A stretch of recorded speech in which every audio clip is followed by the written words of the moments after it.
Assalamualaikum warahmatullahi wabarakatuh. Hai para pencinta catur dan para caturmania, selamat datang kembali di Legenda Catur Dunia. Sore ini saya tidak akan mengulas gamenya Alireza ataupun Caruana yang menang tadi malam kawan. Saya akan mengulas gamenya sang komentator Chess Champion Tour, David Howell. Game ini juga tak kalah menariknya kawan untuk kita ulas, karena temanya hampir sama dengan permainan Mbak Iren tadi, yaitu Ruy Lopez. Tapi kali ini temanya adalah variasi Berlin Defense. David Howell ini sudah termasuk Super Grandmaster kawan, karena elonya sudah di atas 2600. Pernah menembus juga sampai 2712 tahun 2015. David Howell merupakan pecatur asal Inggris berdarah Asia. Di sini di babak pertama tadi malam dia bertemu dengan Grandmaster muda asal Serbia, Velimir Ivic. Dan langsung saja kita ke atas papan. Di sini David Howell pegang hitam, lawannya Velimir Ivic pegang putih bermain dengan pion E4 dan kita temui permainan Ruy Lopez di sini. David Howell memilih variasi yang cukup solid kawan dengan kuda F6. Ini adalah variasi Berlin Defense atau pertahanan dua kuda. Pertahanan ini cukup solid kawan bagi hitam, di mana hitam jika menginginkan permainan remis bisa bermain dengan variasi ini. Karena dengan variasi Berlin Defense ini banyak sekali permainan yang berakhir remis. Ataupun juga dengan memainkan variasi ini kesempatan bagi hitam untuk menyerang pun juga lebih besar. Di sini kawan, di posisi ini ada dua pilihan utama yang bisa dimainkan putih atau pilihan yang paling banyak diambil oleh putih. Sebetulnya banyak saja kawan langkah yang bisa diambil putih pada posisi ini. Langkah kuda C3 untuk membackup pion juga bisa, pion H3, rokade, pion D3 juga bisa dilanjutkan oleh putih. Tapi dua langkah inilah yang paling banyak dimainkan. Pertama, putih bisa melanjutkan dengan langkah rokade. Dengan variasi ini kawan, biasanya kedua belah pihak menginginkan permainan endgame lebih cepat. Maksud memainkan langkah rokade ini adalah menggoda hitam untuk pukul pionnya. Dan langkah terbaik adalah menerimanya kawan, kuda pukul pion, putih bisa melanjutkan dengan langkah pion D4. Jika memukul kuda atau melakukan pertukaran gajah pukul kuda, berharap mendapatkan pion yang ada di peta E5 nanti kawan. Selanjutnya adalah kuda mundur ke petak D6 setelah mendapatkan ancaman beteng. Berikutnya kuda pukul pion, persiapan discover tag, gajah E7, dan dengan variasi ini pun masih bisa saja dilanjutkan oleh putih. Mungkin terlihat hitam sedikit lebih baik karena menang tempo pengembangan perwira di sini. Atau pada posisi ini tadi kawan, saat kuda pukul pion E4, jika putih menginginkan permainan endgame yang lebih cepat, bisa memainkan pion D4. Dan pada posisi ini langkah terbaik bagi hitam adalah menarik mundur kuda ke D6, gajah pukul kuda dipukul balik oleh pion, pion pukul pion E5, dan di sini kuda harus menghindar dari ancaman pion dan terbuka lajur D kawan, terjadi pertukaran menteri dan permainan endgame pun siap dilanjutkan di langkah ke-8 ini. Banyak sekali pemain level atas memainkan variasi ini kawan, memainkan endgame lebih cepat di langkah ke-8 setelah terjadi pertukaran menteri tadi. Jalur variasi ini kawan diperkenalkan Kramnik, walaupun ada beberapa game sebelumnya, tapi yang paling terkenal adalah permainan Kramnik saat bertarung dengan Kasparov di kejuaraan dunia tahun 2000. Dan variasi ini dikenal dengan Berlin Endgame ataupun Berlin Wall atau tembok Berlin. Itulah kawan sedikit teori mengenai variasi Berlin Defense saat putih memilih variasi rokade di langkah keempatnya. Tapi di permainan ini kita temui Velimir Ivic memilih langkah populer nomor 2 dengan pion D3. Tujuannya jelas untuk sementara untuk memperkuat posisi pion E4-nya dari ancaman kuda, juga membuka diagonal petak gelap bagi pengembangan gajah. Dan pada posisi ini kawan, David Howell melanjutkan pengembangan gajah C5. Dan pada posisi ini, langkah yang bisa diambil oleh putih bisa memainkan pion C3 kawan atau pion H3 untuk mengontrol petak G4. Memainkan pion C3 ini gunanya agar membuka ruang bagi pergerakan gajah jika diancam oleh pion A6 dan pion B5. Tapi di sini putih memilih langkah pertukaran kawan, gajah pukul kuda dipukul balik oleh pion D. Putih melanjutkan langkah pengembangan kuda B berkembang ke D2. Ingin bermanuver ke peta F1 kemudian ke peta G3 atau bermanuver ke peta E3 ataupun nanti lompat juga bisa ke peta B3 mengancam gajah yang merupakan tipikal langkah kuda B yang berkembang ke peta D2 ini kawan dalam permainan Ruy Lopez. Gajah G4 lanjut David Howell. pion H3, gajah mundur ke H5, pion G4, gajah ke G6, dan kuda B3 menyerang gajah, gajah mundur ke D6. Mengapa kawan gajah ini ditarik mundur ke peta D6? Mungkin dia melihat struktur pion putih di sayap raja ini, yang kemungkinan putih tidak akan melanjutkan untuk rokade pendek lagi. Jadi menempatkan gajahnya di peta D6 ini mungkin di langkah berikutnya untuk dipersiapkan menyerang sisi menteri, yang mungkin akan dipilih putih untuk melakukan rokade panjang. Juga untuk sementara membackup pion E5-nya dari ancaman kuda putih ini. Di sini putih melanjutkan dengan langkah kuda ke A5 menyerang pion B7 dilindungi oleh menteri C8, gajah berkembang ke D2, kuda bermanuver ke D7, mencoba ingin menempati peta-peta lemah kawan di peta F4 serta peta D4 ini, mungkin bermanuver terlebih dahulu ke C5 kemudian ke peta E6 menempati dua peta gelap ini nantinya. Bisa saja itulah rencana dari hitam dengan kuda D7-nya. Di sini putih melanjutkan dengan langkah kuda H4 menyerang gajah. Tentu saja gajah ini sudah tidak bisa lari kawan, atau mungkin kuda ini nanti juga bermanuver ke peta F5 untuk menyerang pion G7. David Howell merespon dengan langkah kuda C5 melanjutkan rencananya, kuda F5 dan kuda ke E6. Selain untuk melindungi pion G7-nya dari ancaman kuda hitam ini berpotensi menempati ruang-ruang lemah di peta-peta atau di area pertahanan putih. Dan putih melanjutkan langkah pengembangan menteri F3. Pion C5 mencoba mulai mengekspansi permainan di sayap menteri. Persiapan di langkah berikutnya mungkin pion-pion ini didorong maju ke depan kawan untuk memberikan serangan badai pion di sayap menteri, karena terlihat putih mempersiapkan untuk rokade panjang. Dan putih melanjutkan dengan langkah menteri G3. Hitam membalas dengan pion B5, pion C4 menantang pion hitam. Tantangan ditolak kawan, hitam memainkan pion A6 terlebih dahulu. Dan sekarang putih melakukan rokade panjang. David Howell merespon dengan langkah menteri D7, raja putih B1. Di sini David Howell juga melakukan rokade panjang. Dia menginginkan keseimbangan permainan. Bisa saja kawan pada posisi ini, langkah rokade pendek juga bisa dilakukan oleh hitam. Mungkin yang ditakutkan David Howell adalah pergerakan pion-pion di sayap raja nantinya. Tapi hitam tidak perlu takut kawan, bisa merespon dengan pion F6 memberikan ruang bagi gajah. Jika pion terus didorong, gajah bisa mundur ke F7. Bila pion terus didorong, pion G bisa didorong agar permainan tetap tertutup di sayap raja, juga dengan tempo mengancam kuda. Mungkin kuda akan pukul gajah, bisa dipukul balik oleh pion C. Dan selanjutnya kawan, dengan variasi ini pun hitam baik-baik saja. Atau pada posisi seperti ini tadi kawan, hitam memilih langkah pion B pukul pion C4 terlebih dahulu, berharap membuka lajur B ini kawan bagi betengnya. Simple ini bisa diantisipasi oleh putih dengan dipukul balik oleh kuda. Posisi kuda pun akan cukup nyaman di peta atau di lajur C ini untuk memberikan dukungan bagi pionnya, karena di lajur C ini kawan sudah tidak ada pion yang bisa mengganggunya di peta D5 ataupun di peta B5. Atau nanti juga bisa diperkuat oleh gajah di peta C3, dan struktur pertahanannya pun akan baik-baik saja. Mungkin karena itulah David Howell tidak terburu-buru untuk membuka lajur B-nya. Dia memilih untuk rokade panjang dan putih melanjutkan dengan langkah gajah E3. Pion B4 lanjut David Howell. Pion F3 memberikan ruang bagi menteri untuk ditumpuk di diagonal gelap ini kawan, untuk mendukung gajahnya memberikan pressure bagi pion C5.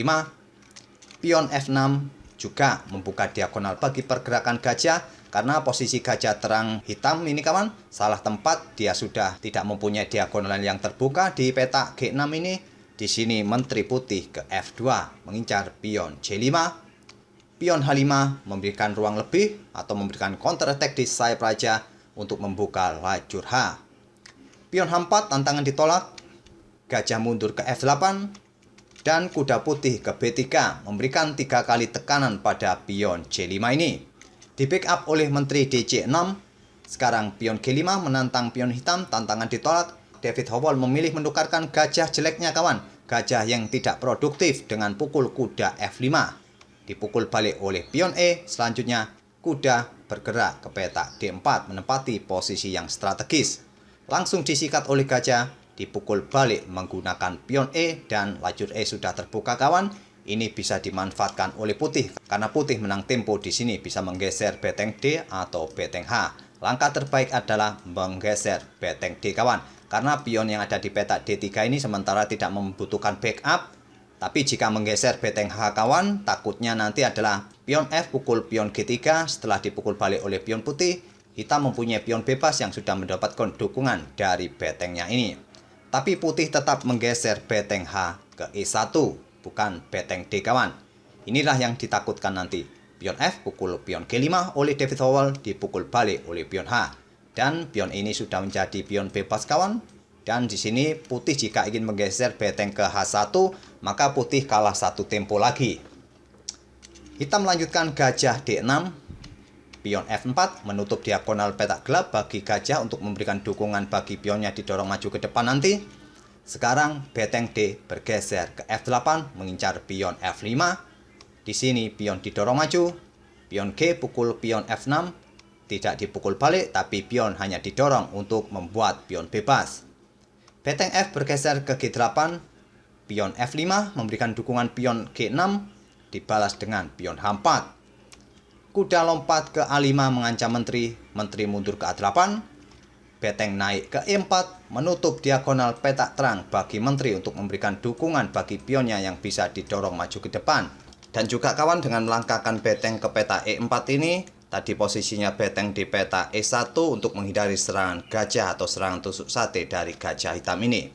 Di sini hitam mendorong pionnya maju terus ke H3 dan menteri putih ke F3, persiapan memberikan skak dan discover attack bagi menteri hitam di A8 kawan.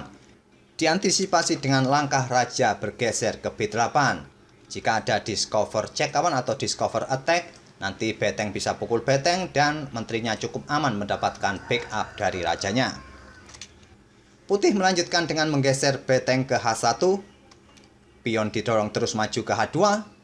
Raja putih ke C2 merupakan langkah kesalahan kawan. Ini dibalas dengan langkah raja ke A7, juga merupakan langkah yang kurang akurat juga. Di game ini tadi kawan banyak sekali langkah-langkah yang kurang akurat dari kedua pemain, tapi sengaja memang tidak saya tunjukkan agar permainannya cukup menarik dan tidak terlalu panjang videonya kawan. Dan pada posisi ini putih melanjutkan dengan langkah pion A3. Inilah merupakan blunder besar yang dimainkan oleh putih di langkah ke-38 ini kawan. Kenapa ini disebut langkah blunder kawan? Karena pada posisi ini bisa dimanfaatkan oleh hitam membuka lajur B. Terlebih dahulu pion B pukul pion A3. Dan lajur B terbuka kawan bagi menteri ataupun bagi beteng digeser ke lajur B ini nanti. Dan jika pada posisi ini pion ini tidak dipukul oleh pion putih, nantinya takutnya akan berpotensi promosi ataupun menyulitkan bagi hitam di langkah-langkah berikutnya. Oleh karena itu disikat langsung oleh pion putih. Selanjutnya beteng bergeser ke B8 menempati lajur yang sudah terbuka. Sekarang beteng putih tidak akan berani menantang beteng hitam di B1 ini kawan. Karena beteng hitam akan pukul beteng putih dan nantinya pion bisa promosi dan putih akan kehilangan menterinya untuk mengambil menteri yang promosi ini. Oleh karena itulah menteri putih bergerak ke G2. Sekarang beteng naik ke B6. Mungkin persiapan di langkah berikutnya kawan menumpuk beteng di lajur B ataupun bertumpuk dengan menteri di peta B8 kemudian melakukan skak yang berulang nantinya di lajur atau di baris kedua ataupun baris pertama. Oleh karena itulah putih memainkan menterinya ke F1 untuk mungkin bergerak ke C1 atau ke A1 untuk memberikan kontrol pada peta B2 karena terlihat sudah kawan bahwa hitam akan menumpuk menteri nantinya di peta B8. Menteri ke B8, menteri putih ke A1, beteng hitam naik ke H5 mengincar pion F5 di backup oleh beteng di F1. Dan pada posisi seperti ini kawan, mungkin kalian menemukan variasi langkah beteng pukul pion yang ada di F5 ini. Dengan harapan dipukul balik oleh beteng putih, nanti pion bisa promosi, disikat oleh menteri putih, selanjutnya adalah beteng B2 skak. Raja bergeser, beteng B1 skak, raja bergeser, menteri ke B2 skak, dan kalian mendapatkan menteri putih. Bisa saja jika kalian menemukan variasi ini, tapi variasi ini mungkin tidak akan bisa berlanjut seperti ini kawan. Karena pada posisi kalian pukul pion F5, putih bisa menjawab dengan langkah kuda C6 skak menggarpu menteri. Jika kalian tidak pukul kuda ini, maka menteri kalian akan tewas. Dan pada posisi ini putih mendapatkan benteng kalian di peta F5. Tapi dengan variasi ini pun engine masih menunjukkan hitam masih tetap unggul kawan. Tapi ini bukanlah variasi terbaik bagi hitam. Pada posisi seperti ini tadi kawan, David Howell memilih langkah menteri ke peta H8 yang merupakan langkah terbaik bagi hitam di posisi ini untuk memberikan dukungan bagi pionnya segera promosi. Ancaman promosi diantisipasi oleh putih menggeser beteng turun ke E1. Dan pada posisi ini silakan atau seperti biasa pause video ini untuk beberapa detik dan coba temukan langkah terbaik bagi hitam di langkah berikutnya untuk melanjutkan tekanannya bagi pertahanan putih. Apakah sudah ketemu kawan langkah terbaik hitam pada posisi ini? Jika pion ini kawan didorong maju ke depan untuk promosi, tentu pion ini akan disikat oleh beteng. Tentu saja kawan, peta H1 ini sudah mendapatkan 3 backup dari perwira putih. Pion ini akan dengan mudah disikat oleh putih nantinya. Tapi mendorong pion untuk promosi merupakan langkah terbaik pada posisi ini kawan. Inilah yang dimainkan oleh David Howell. Bukan hanya mempromosikan menterinya saja kawan dengan memainkan pion H1, dia juga mengosongkan peta bagi pergerakan perwira selanjutnya. Setelah beteng pukul menteri, David Howell melangkahkan beteng ke H2 skak. Di langkah ke-45 ini, Velimir Ivik menyerah pada David Howell. Kenapa pada posisi menyerah kawan putih? Karena posisi raja sudah mulai terjepit. Lajur B sudah dikuasai oleh hitam. Di langkah berikutnya juga menteri hitam ini bebas bergerak ke peta H6 atau ke peta H5 untuk memberikan serangan di diagonal-diagonal ini kawan. Apabila beteng pukul beteng, menteri pun bisa pukul balik dengan tempo skak juga dan beberapa langkah lagi akan terjadi skakmat. Coba kita lihat satu persatu variasi yang bisa terjadi pada posisi seperti ini. Kita lihat langkah raja bergeser ke peta D1 terlebih dahulu. Menteri akan ke H5 skak, raja ke C1, selanjutnya gajah F4 skak, hanya bisa ditutup oleh beteng dan gajah pukul beteng skakmat. Jika pada posisi seperti ini, beteng pukul beteng, selanjutnya adalah dipukul balik oleh menteri hitam skak, raja ke D1, jika raja ke C1 kawan sama saja beberapa langkah lagi juga terjadi skakmat dan skakmat. Jadi raja ke D1 dulu coba kita lihat, selanjutnya adalah gajah akan ke F4, memberikan dukungan bagi menterinya melakukan skakmat. Tentu saja jika menteri membackupnya di peta C1 akan tetap dipukul oleh gajah. Ataupun beteng bisa bergerak ke peta B1 untuk mendefleksikan posisi menteri tadi yang ada di C1 dan menteri hitam pun bisa bergerak ke D2 skakmat. Andai saja ditutup oleh beteng di E2, menteri H1 skak, ditutup oleh beteng, menteri F3 skak, ditutup oleh beteng, menteri F1 skak, ditutup oleh beteng, dan menteri pukul pion D3 skakmat. Sekali lagi kawan, di hari ini kita melihat Ruy Lopez tumbang oleh hitam.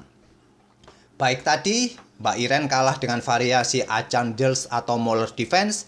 Di video ini kita lihat hitam memenangkan dengan permainan Berlin Defense. Semoga permainan kedua pemain ini kawan bisa menghibur kalian semua dan memberikan referensi dalam permainan Ruy Lopez. Khususnya bagi kalian yang pegang hitam bisa memainkan Archandels Molar Defense ataupun Berlin Defense. Kita akan bertemu di video-video berikutnya. Terima kasih. Wassalamualaikum warahmatullahi wabarakatuh.